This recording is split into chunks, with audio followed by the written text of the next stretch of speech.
Welcome back, ladies and gentlemen. The quarterfinals has come to its conclusion. We know what our semi-finalists are going to be, and there certainly has been a couple of eye-raising moments. But we're going to get into all of that. We decided to wait until all four quarters were finalized before talking about them, as we can talk about 4 games as opposed to 2. And of course, I'm joined by Frog and Dualism once again. We'll start with you here, Dualism. We'll go through the games as we did for the last video as well, and kind of discuss each of them as opposed to just going for like fairly general positives and negatives. And we'll kick off with Heroic and FaZe.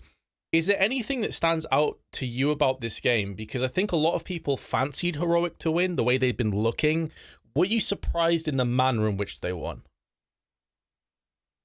Not especially, because as we did keep saying, FaZe, despite their struggles, they're not a bad team. They're very rarely gonna roll over and die, especially when it comes to being on stage. That is where, especially Carrigan, just thrives.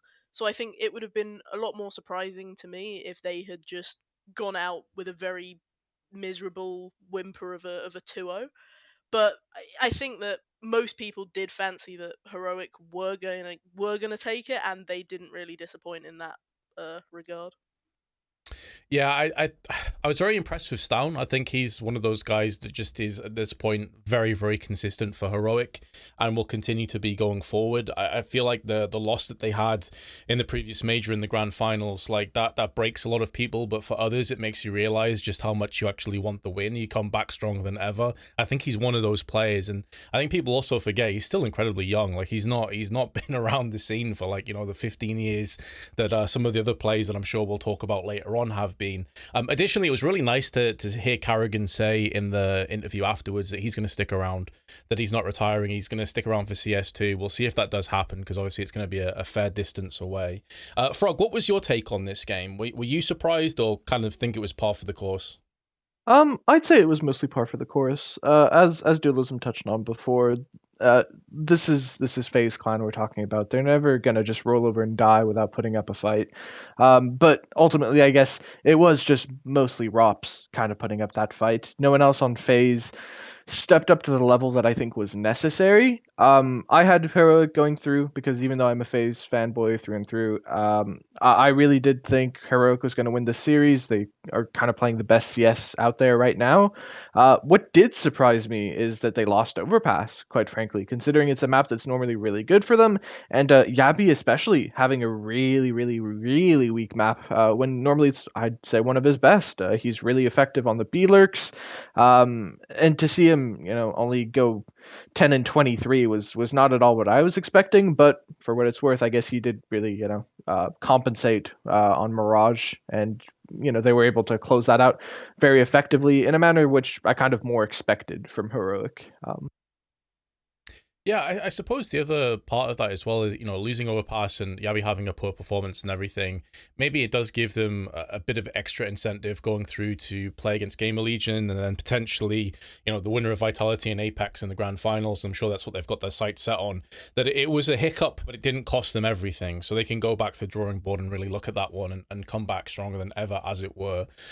So I think we're all in agreement that that game kind of went the way that we were expecting it to. Yes, there was a couple of maybe stumbling blocks and a couple of things that didn't go the way that was like, in the script, as it were. But Monte and GamerLegion next. I've got to be honest, this was a game I wasn't that interested in, and I know that's probably not a great thing to say right off the bat. I felt like on paper it was going to be one of the weakest games in the quarterfinals, and I did have Monte to go through in my pick'ems, and GamerLegion just basically wrecked them. I was very impressed with GamerLegion's performance here and how comfortable they made this one look. Dualism, were you hype about this game going into it? Because obviously one of the points that we talked about in the last episode is that some of the storylines and some of the games might not be as intense and as gripping as we may have hoped for in previous majors. And if you were like looking forward to it, did it go the way you're expecting? I wouldn't say I was naturally excited for this game, but I think that is more so the fault of, when I say the community and Blast in general as well, where there's just not a lot of time for there to be much built up around these teams. There was a day between Legends and the start of playoffs, I think, if I'm not mistaken. So it would have been, I guess we are spoiled within esports when you have Riot making huge cinematic storytelling pieces for Worlds and MSI, while for the majors we don't really get that, especially as we don't even have player profiles anymore. But I think that there definitely is something interesting to be said about GamerLegion, where when you look at the players that they essentially have a lot of the big historic regions represented in their players. They have a Swedish guy, they have a Danish guy, they have a Polish guy, they have a Belgian that you can use as a substitute for the French scene if you want. And I think that that in itself is quite an interesting point and quite an interesting storyline going in. And so them being as impressive as they were and beating Monte, it's like, well, to me, that's a storyline that would be very interesting to see develop as we kind of close out CS:GO, when you have a lineup that is somewhat representative of the history. And a follow-on question from that, because coming into this major, I certainly did overlook Monty, and I was pretty fast to talk about that one in my Pick'ems videos. I didn't think that they would really have that much to offer. I thought that they were a bit too inexperienced, and I had a lot of doubts about them, and they completely proved me wrong. I know that you were also on the Monty hype train, though, and you told me not to overlook them, and like they're going to be better than you expect. Are you disappointed with this performance in the quarterfinals from them? Did you maybe expect a bit more here, Dualism? I did have them in my pick'ems to beat GamerLegion, but I wouldn't say I'm disappointed, especially when we consider that both lineups are not particularly big LAN experienced at all, and so in a way it could have gone either way. And Monty were having to do this event without a coach. They weren't able to have somebody who would have been the most experienced person in that team unit to be there to kind of guide them. I'd actually pass it over to Frog because I think he probably has a bit more insight into the whole Monty point of view. Well, I've certainly been hyping them up, Vince. Unsurprisingly, I had them going through in my pick'ems as well.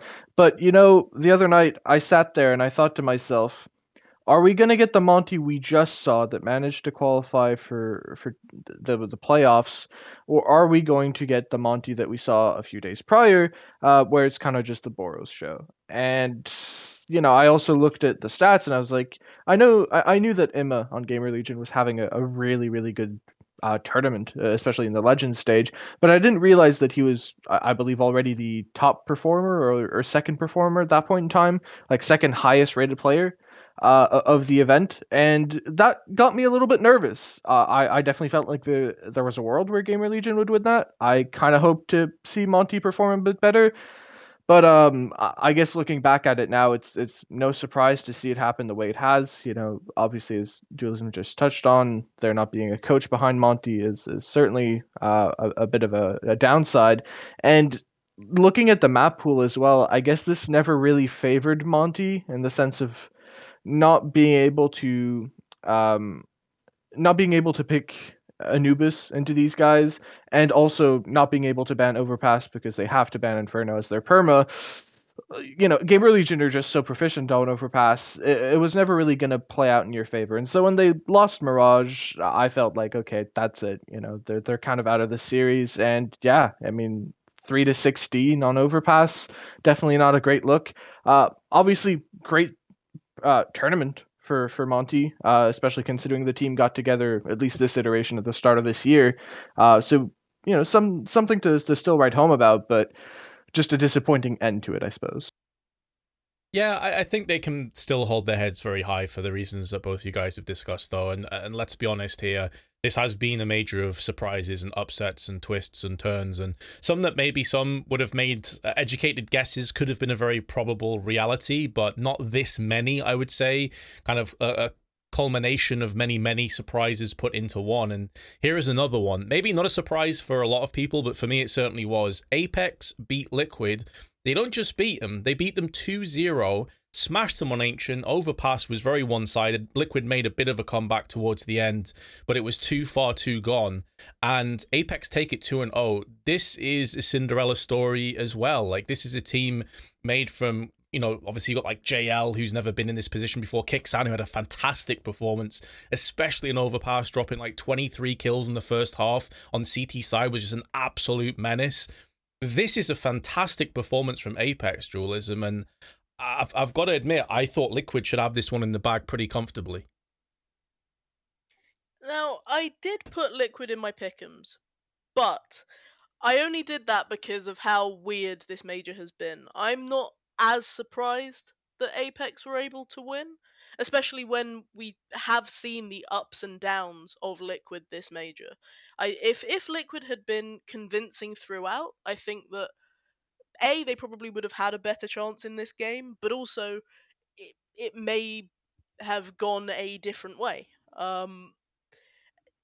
Apex is a team that I really like. In initially I had them as a 3-0 in one of the earlier pick'ems because I do think that this is a very very solid team, and it's one of those where, as somebody who loves storylines, Apex has some players that have had some incredible journeys. I think it would be it would be you'd be hard pressed to find anybody who doesn't like Jacob, doesn't like Stiko, can't respect the fact that Nork has come into this major, knocked out NIP in a wonderful bout of revenge, and is also having a good tournament himself as well.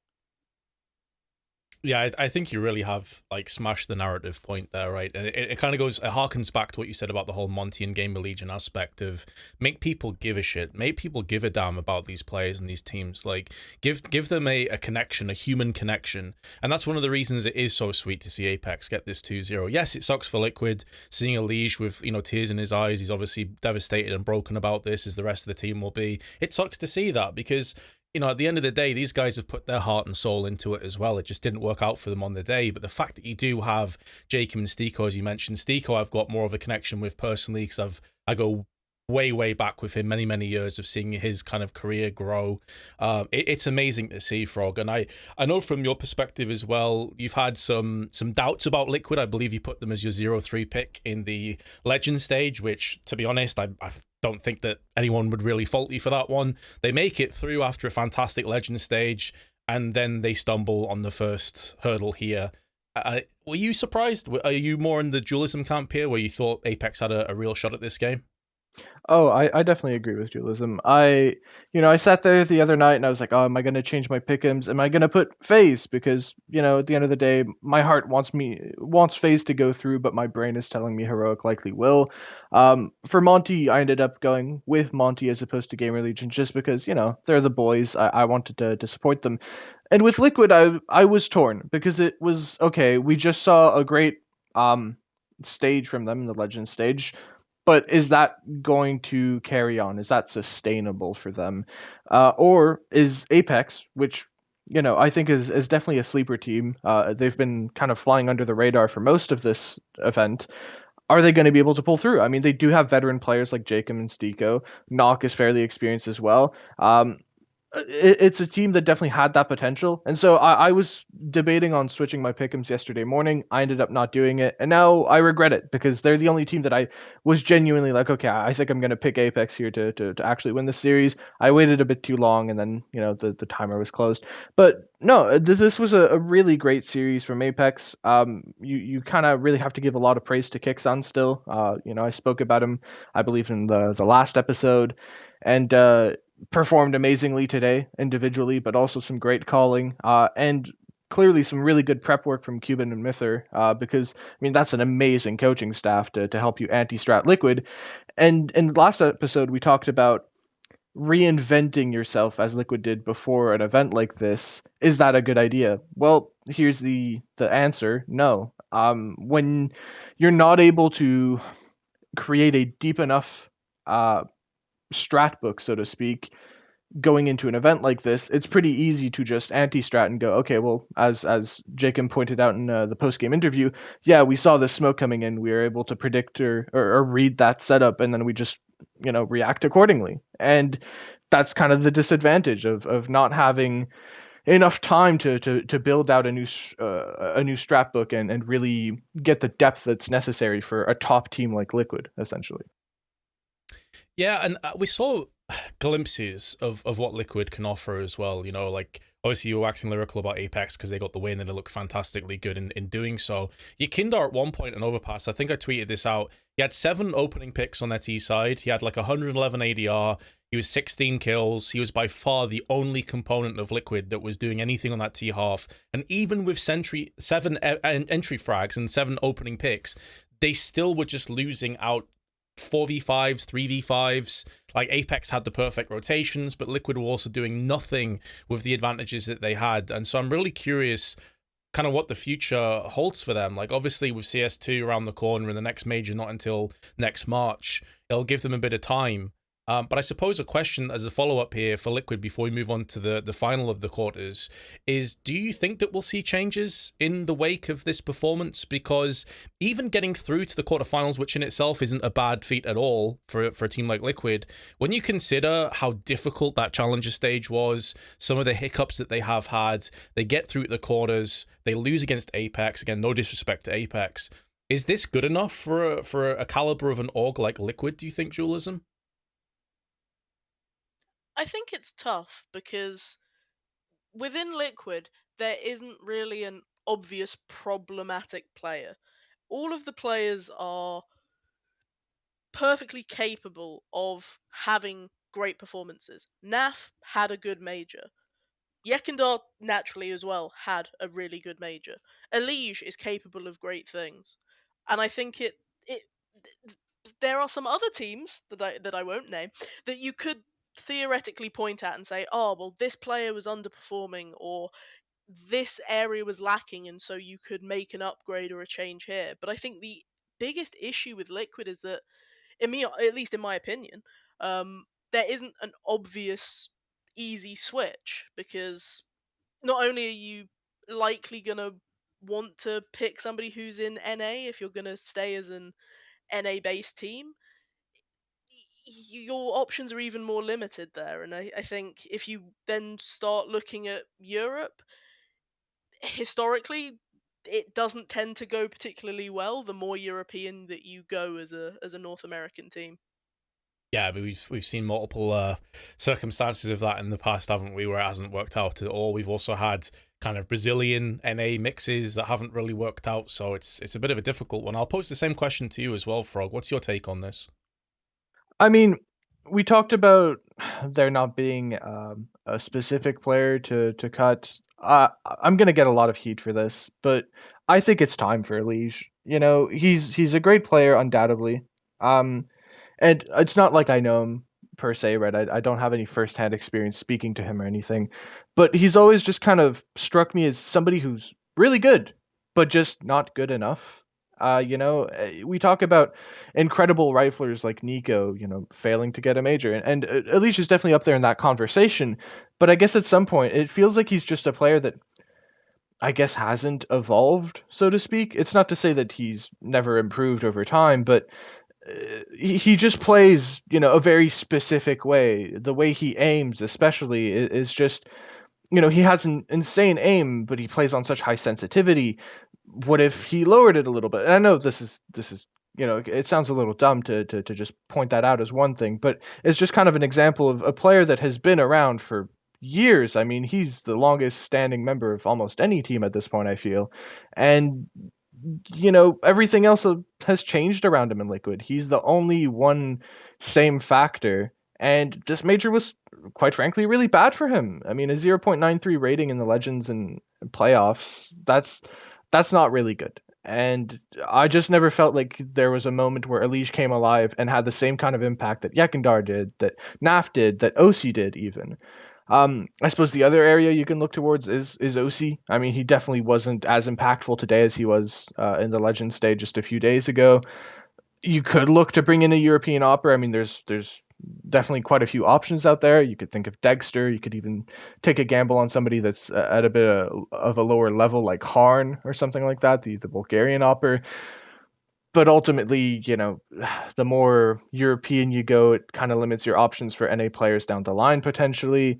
I don't know. Liquid are in a tough spot. I don't necessarily think they're going to make any changes because this team could still do well, give it a bit more time type of thing. But I mean, I guess it's just the fact that there's no obvious upgrade a lot of the time, especially if you have to look domestically in North America. Liquid might just stay as is, and it's not purely out of complacency, but they kind of just think to themselves, "Well, this is good enough," potentially. Yeah, the thing I get with Liquid is that they won't ever go through like a really, really barren, horrific spell of like 8 to 12 months of doing absolutely nothing or not having some good performances. They'll do just enough to get by, but it's fairly damning, isn't it, that very few people had faith in Liquid to get through the Legend stage. Some didn't even have them to get through the Challenger stage. And then you're in a situation with some of these kind of plucky up and coming players up against them, albeit, yes, sure, with some veterancy as well, with Stico and Jacob, as we've touched on, where a lot of people probably did think that Apeks would win this game. And that's quite a damning thing if you're Liquid with some of the caliber of plays that they have. And although OC has come under a lot of flack, like for quite some time, he was certainly regarded as the weak link when it came to Liquid. He did have moments of brilliance at this major, albeit not today in this game, but that's sometimes just the way it goes. Now, speaking of brilliance and AWPing, we're going to move on to our final quarterfinals, which is Vitality and Into the Breach. And my God, did ZywOo show up here, Dualism. He was on fire. Oh yeah, I mean, it was one of those things where I feel like out of all of the games, this is the one that, as a Brit, perhaps it's treason to say so, but I think this was perhaps the most anticipated win for the favorite in this stage. And ZywOo didn't hear any of that. He was just there to show up and clap some British cheeks. You sure have a way with words, Dualism. I think he had a 1.4 rating as well in that best of three off the top of my head. And I know that, look, you have a lot of experience when it comes to the French scene. I know you've been an avid enjoyer of French Counter-Strike for many, many years. How do you rate this Vitality compared to some of the old school sort of gem French teams through the years with like Smiths at the helm? Do you think this is a Vitality, this is a French squad, albeit obviously you've got the Danish contingent in there as well with Magisk and Dupree and Zonic, but do you think that this Vitality is up there as one of the better teams in terms of hitting the form at the right time? I mean, first off, nobody enjoys French Counter Strike. You suffer through it. It's like a horrific dish that's just like a delicacy. It will be like, I don't know, roasted horse feet, and someone will tell you it's a delicacy, and it looks horrific, but because it's a delicacy, you bear it. That's more the experience of French CS. But look, there were French teams and French players that were also trying to make it to this major. I remember Falcons. Um, Realistically, for a lot of regions, we've seen it with Sweden, we've also seen it with Polish players going into other teams. It was inevitable that the best future for French Counter Strike is individual parts going into international teams, and or international pieces falling into Vitality, of course. And I do think that realistically for ZywOo as well, for his own future, it is good that Vitality is a French spirited team, but is an international lineup because realistically in the future, chances are he will be on a fully international, likely Vitality for a very long time. But yeah, I think that Apeks is also a major winner. He's the only remaining major winner that is still in the tournament, and so if you were to have anybody flying the flag for France in the arena right now, Vitality are definitely worthy holders of it. Absolutely. Of course, I did also overlook the Israeli contingent of Spinks, who has been very, very solid for Vitality as of late as well. And for you, Frog, I mean, feel free to echo or touch on different points when it comes to Vitality, but also I'll be curious to pick your brains on the English, the British part of this. Into the Breach probably excelled a lot more than people expected them. Look, I had them as my 0-3 pick in the Legends. I was completely wrong, happy to be proven wrong. How do you think they fared in this overall? I mean, it kind of went the way I think most people expected, though, over 2-0. Oh, for sure. I mean, I think it was clear that Vitality were the winners. I don't think this was probably the safest of the quarterfinal matches, realistically, just because it felt unlikely that ZywOo would crumble under the pressure on the French stage when everyone's cheering him on, right? Overall, I think this was a really great showing from Into the Breach. It's not like Monte today where they kind of crumbled, for lack of a better word. I think Into the Breach definitely had a good series overall. Respectable to get into double digits on both maps. For me, it was really a case of if I'm going to entertain the idea that Into the Breach could win, they had to win their pick of Vertigo, just because it's by far their best map. But at the same time, Vertigo is such a good map for Vitality as well. Whenever you watch them play, it feels like, and I think we saw that in this series as well, it's very equal. Everybody's doing their part. It's the kind of map where all five of them are gonna hover around 20 kills, it feels like, and they did. Everyone was very much just doing their part on that map, and that can be difficult to deal with. But I mean, Cypher, an absolute brilliant performance from him. I think he's one of the well, I mean, there's several players really that stocks have sort of risen with this major. I think definitely Boros is another one. Kixan potentially. Ime should definitely be up there. Hedrick, I think a lot of people weren't too sure what to expect from, and definitely performed this event as well. So it's really nice to kind of see that, and somebody like Cypher, who's effectively just the best British player to never be on endpoint, actually get a lot of praise and recognition. I think even Zaiwu, sorry, touted him as like an incredible entry player that could potentially be one of the best one day. So it was an entertaining series. They for sure played much better than I thought they would on Anubis as well, considering how good Vitality are on it. Volt had a great map there. But even if they were kind of winning some rounds, it was usually off the back of one individual doing really well in that given round, not something that felt super sustainable, and it kind of felt like Vitality was in charge of that map overall, especially with how well Zaiwu was performing. Yeah, I think you put that very eloquently, honestly, that it felt like Into the Breach had shifted into fourth and fifth gear, but Vitality were just too powerful. This wasn't a bad performance by any stretch. Into the Breach can come out of that with their heads held high, feeling like, listen, Vitality might even win this entire major at this point. And if we lost to the eventual major winners and we got double digits, we got 22 or whatever rounds it was in the end, or 23 rounds over two maps, that's very respectable. And like, we gave it our best shot. I think as well, Cypher, and this is the importance as well, by the way, for players out there, to if you're gonna have an interview, make the most of it and like let your personality come through. He came across as such a likable, humble, full of humility, like kind of guy that I know for a fact a lot of people warmed to him just off that interview afterwards. It felt like they were all soaking it in and really enjoying the experience. Being up against it, obviously, it's effectively UK versus France on French soil, if you want to look at it in those ways in terms of the orgs. They're obviously going to get a lot of stick from the crowd, but he was loving it, and I think he won over loads of people, and that's ultimately what it's all about. So just to finish this off then, going through into the semi-finals, we know it's Heroic against GamerLegion, the top side, and then Apeks and Vitality. Obviously, we've already done our pick'ems, we've already made our predictions, but has anything changed from the performances that you've seen in these games? Do we still think it's going to be Heroic Vitality, or is there now maybe a little bit more caution from you, Dualism, first? I still am fairly confident it'll be Heroic Vitality, which may be my famous last words. And when we see Apeks GamerLegion in the grand final, I'm just crying over here. But I do think that Heroic, while they're not on the same level as old Astralis were, where they felt untouchable. I do think Heroic just have a level above everybody else that they can either dominate with or they can always fight back from. I think that even when Heroic look like they're on the back foot, there is a good chance that they will turn it around. They will claw back out rounds. They will win games and clutches and moments that they shouldn't, just because they have so much raw individual skill.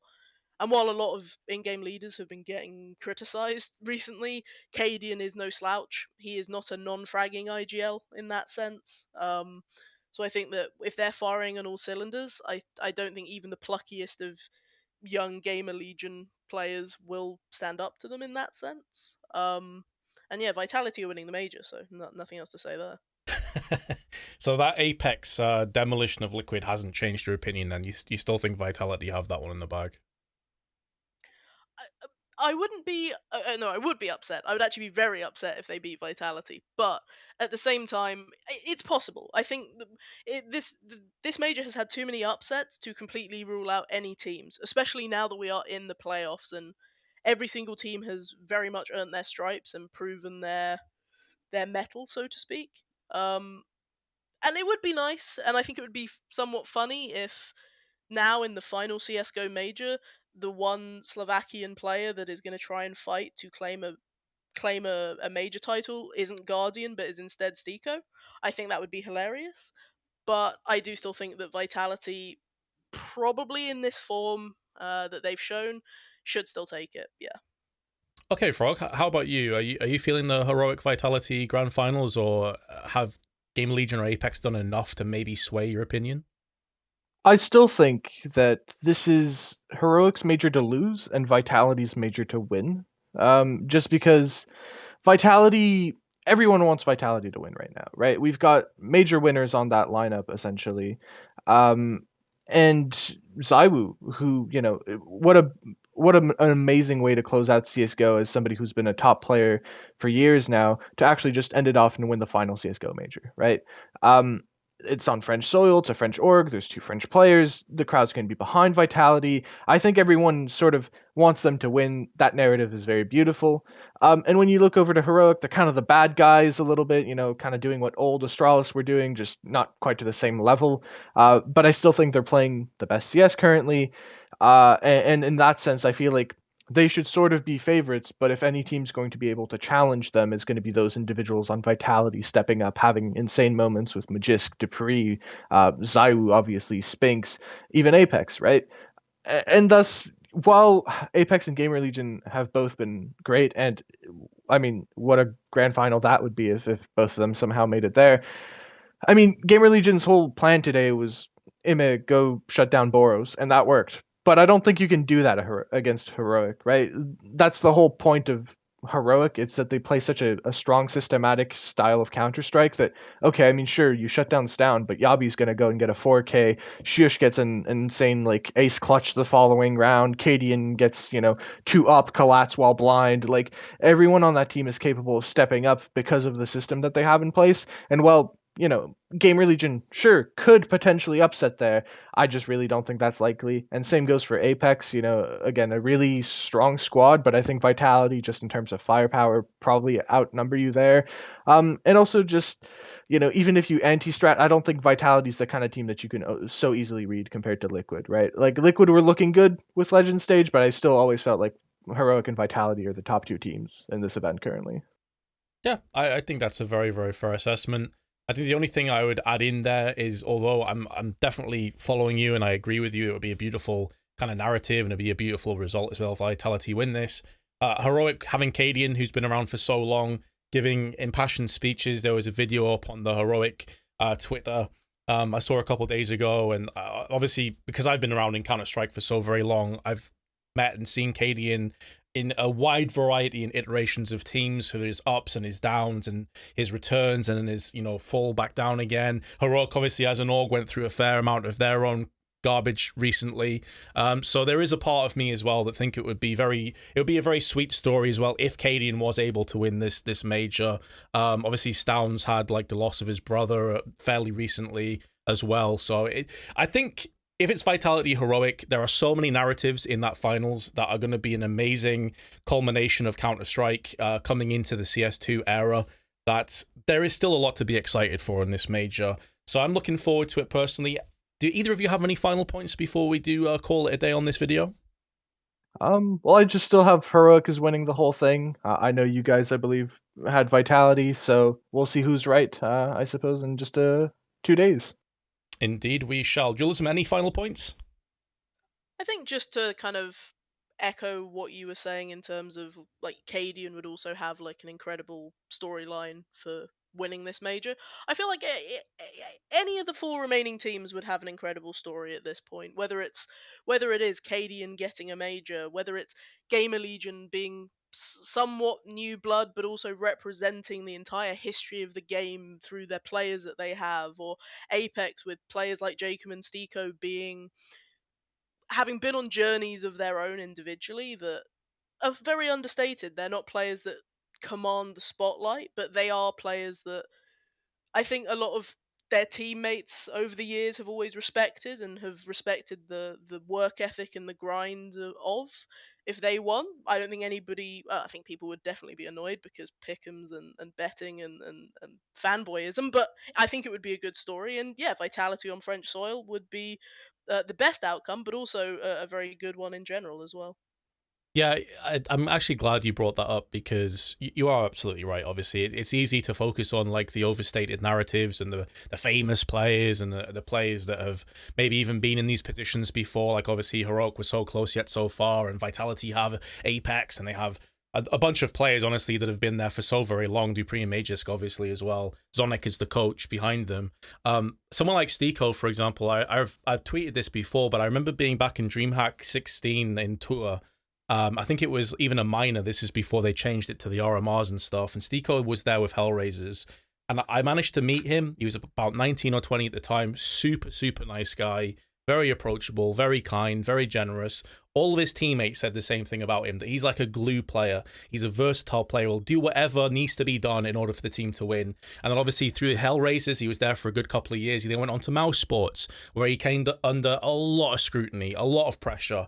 This is when people were calling him the weak link. They were saying he was garbage and trash and constantly belittling his stats, not realizing, of course, he was playing the hard support role and the positions that no one else on that team wanted to play. So in order to see this guy that was scapegoated and ran into the ground, his name tarnished for so many years, while knowing behind the scenes he was doing so much for his teammates, listen, if Apeks won the whole thing, I'd be super, super happy for him. So yeah, I think that's a good point to leave it on. Thank you very much for both of you for joining me again, of course, and we will reconvene after the semis have concluded. We'll see you in the next video, guys. Peace.